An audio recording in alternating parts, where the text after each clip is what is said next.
পরবর্তী প্রশ্ন হচ্ছে, যদি স্ত্রী দিনদার হয়, শরিয়া মোতাবেক চলাফেরা করে, হালাল হারাম মেনে চলে, আর আমি স্বামী যদি দিনদার না হই, তাহলে কি স্ত্রীর জন্য জান্নাতে যাওয়া বাধা হয়ে যাবে স্বামীর দিনদারহীনতার কারণে? দেখুন, স্ত্রী দিনদার হওয়া অর্থ হচ্ছে ব্যক্তি জীবনে তার আলহামদুলিল্লাহ আল্লাহর নেয়ামত, বড় নেয়ামত হচ্ছে একজন দিনদার স্ত্রী। রাসূলুল্লাহ সাল্লাল্লাহু আলাইহি ওয়াসাল্লাম বলেছেন, দুনিয়া মাতাউন ও খায়রু মাতাইহা আল মারআতুস সালিহা। দুনিয়া হচ্ছে উপভোগের জায়গা, উত্তম জায়গা। বিভিন্ন বিভিন্ন আহ, বিভিন্ন বিভিন্ন জিনিসের জায়গা, অর্থাৎ ভালো জিনিসের জায়গা। মানুষ সবচেয়ে উত্তম জিনিস হচ্ছে, রাসূলুল্লাহ সাল্লাল্লাহু আলাইহি ওয়াসাল্লাম বলেছেন, দুনিয়ার সবচেয়ে উত্তম উপকরণ হচ্ছে দুনিয়ার, এটা হচ্ছে ন্যাক স্ত্রী। স্ত্রী যদি ভালো হয়, এটা আপনার জন্য সবচেয়ে বড় নেয়ামত। একজন মানুষ যদি বুঝতে না পারে, তাহলে সে দুর্ভাগা। স্ত্রী যদি ন্যাক্কার হয়, ন্যাক দিনের উপর চলে, সে তো ঘরে শান্তি আছে। আর স্ত্রী যদি কোনো বদকার হয়, খারাপ হয়, বাইরে ঘুরে বেড়ায়, যে কোনো পুরুষের সাথে কথা বলে, তার সাথে যে বসে কথা বলে, তার সাথে দেখা দেয়, অথবা তার সাথে একান্তে কথা বলতে যায়, অথবা বাইরে গিয়ে কারোর সাথে কথা বলে, বেশি বেশি কথা বলতে পছন্দ করে মানুষের সাথে, এই স্ত্রী নিয়ে ঘর করা যায় না। এই স্ত্রী ধীরে ধীরে আপনার পরিবারে এমন কাউকে ঢুকিয়ে ফেলতে পারে যেটা আপনার পরিবারের লোক নয়, এবং আপনাকে নিকৃষ্ট জায়গায় পৌঁছে দিতে পারে, আপনাকে দায়ুস বানিয়ে দিতে পারে। আপনি বুঝতে পারছেন সেটা? তাহলে এই স্ত্রী দিনদার হওয়াটা অবশ্যই আল্লাহর একটা বড় নেয়ামত, এবং এটা একজন মানুষের জন্য আল্লাহর পক্ষ থেকে বিশেষ হাদিয়া। যদি কেউ এরকম কিছু পায়, আল্লাহর শুকরিয়া আদায় করা দরকার। এবং স্ত্রী দিনদার হয়, আপনার সন্তানরা দিনদার হতে হবে, আপনার পরিবার দিনদার হবে, সঠিক দিনের উপর চলবে। আপনি নিজে দিনদার পথে চলার জন্য আপনার কোনো কমতি থাকলে স্ত্রী আপনাকে স্মরণ করিয়ে দেবে। এটা হচ্ছে শরীয়তের বিধান। স্বামী যদি দিনদার না হয়, তখন কি বিধান? স্ত্রীর জন্য কি জানাজা বাধা হবে? স্বামী যদি দিনদার না হয় পুরোপুরি, কিন্তু তিনি যদি কোনো ইমানের উপর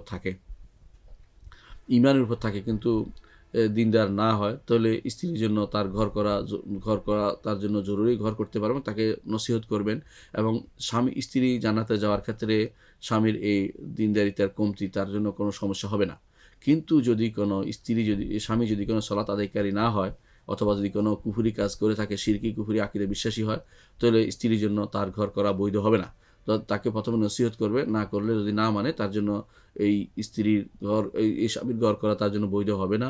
বরং সে মনে করবে যে আল্লাহ তাআলা, যদি তার অন্য জায়গায় বিয়ে হয় ভালো, বিয়ে না হলে সে মনে করবে যে আল্লাহ তাআলা তার জন্য দুনিয়াতে শান্তি লেখেনি, আল্লাহ তাআলা আখিরাতে তাকে শান্তিটা দিবে। যেমনিভাবে দোয়া করেছিলেন আসিয়া বিনতে মুজাহিম, ফেরাউনের স্ত্রী। তিনি বলেছিলেন, রব্বি ইবনি লি ইনদাকা বাইতান ফিল জান্নাহ, আল্লাহ আপনার কাছে আমার জন্য একটি ঘরের ব্যবস্থা করুন। দুনিয়ার স্বামী আমার স্বামী বিবেচিত হয়নি, কারণ সে কাফের।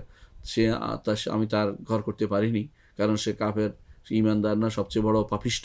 এই জন্য আল্লাহ আপনার কাছে আমি আমার নিজেকে সঁপে দিলাম, আপনি আমার জন্য আখিরাতে একটা ঘরের ব্যবস্থা করে দিন। আল্লাহ তাআলা তাই করবেন। আল্লাহ তাআলা সেটা ওয়াদা কোরআনে কারিমে সেটা আমাদের জন্য তেলাওয়াতের ব্যবস্থা করে দিয়েছেন, সেই আয়াতটি, রব্বি ইবনি লি ইনদাকা বাইতান ফিল জান্নাহ। আল্লাহ তাআলা সেটা খুশি হয়েছেন এই নারীর দোয়াতে। এর অর্থ হচ্ছে, আপনি যদি এই ঈমানদার স্বামীর ঘর করার সুযোগ হয়, করবেন। গুনাহ করলে ঈমান যায় না, আপনি তাকে নসিহত করবেন, না করলেও আপনার জান্নাতে যাওয়ার কোনো বাধা হবে না। কিন্তু যদি আপনার স্বামী যদি কাফের থাকে, অথবা যদি কোনো নামাজ সালাত আদায়কারী, মোটেই সালাত আদায়কারী না হয়, অথবা বৎসরিক সালাত অথবা সাপ্তাহিক সালাত আদায়কারী হয়, তাহলে সে সালাত আদায়কারী নয়। এরকম ব্যক্তির ঘর করা যাবে না।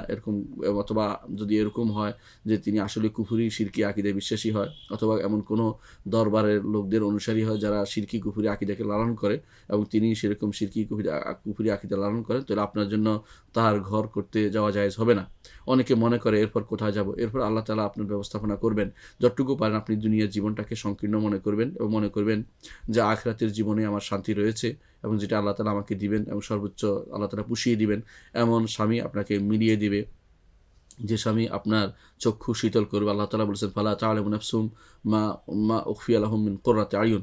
এমন নফস জানে না যে তার চক্ষু শীতলকারী কোন জিনিস আল্লাহ তাআলা তার জন্য গোপন করে রেখেছেন। সুতরাং আপনি এই ব্যাপারে ভীত হয়ে হারামের সাথে অর্থাৎ কুফুরির সাথে মিলেমিশে ঘর সংসার করা আপনার জন্য বৈধ হবে না। এটা সমস্ত নারীদের প্রতি আমার অনুরোধ থাকবে, এই ব্যাপারে আপনারা সাবধান হন। আপনারা যেভাবে কাফেরদের সাথে ঘর করছে, অনেকে কাফেরদেরকে বিয়ে করছে, এগুলি হচ্ছে দুনিয়ার বেবিচার চলছে, এই যেটা যারা মনে করে রসুল গায়েব জানে, যারা মনে করে অলি আল্লাহরা গায়েব জানে, যারা মনে করে অলি আল্লাহরা সব কিছু করতে পারে, অথবা কোনো কবর কোনো কিছু করতে পারে, অথবা কেউ আবাদত পেতে পারে, এরকম কোনো কিছু মনে করলে, অথবা কেউ কবর সিজদাকারীর ঘর সংসার করছেন, তাকে প্রথমে নসিহত করবেন যে এটা শিরিক জানাবেন। জানানোর পরে যদি কোনো সে না থাকে, না মানে, তাহলে অবশ্যই তাকে আপনি খোলা করে শরীয়ত মোতাবেক তাকে খোলা দিয়ে চলে আসবেন। যদিও খোলা কেন দিবেন, কারণ যদিও তার আপনাদের বিয়ে ভেঙে গেছে, কোনো সন্দেহ নাই, কিন্তু আইনের দৃষ্টিতে আপনারা যেহেতু আটকা পড়বেন, সেজন্য খোলা দিয়ে আপনি অন্য জায়গায় আপনি খোলা নিয়ে আপনার জন্য তখন ফরজ হয়ে যাবে।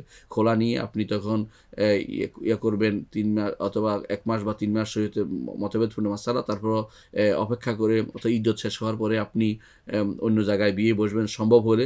আর যদি সম্ভব না হয়, তারপর আপনি আল্লাহর ইবাদতে পুরো জীবনটা কাটিয়ে দিবেন। এটা আপনার জন্য উত্তম। যতক্ষণ কিন্তু এই কাফেরদের সাথে ঘর করা আপনার জন্য কখনো জায়েজ হবে না। আশা করি বিষয়টি বুঝছেন।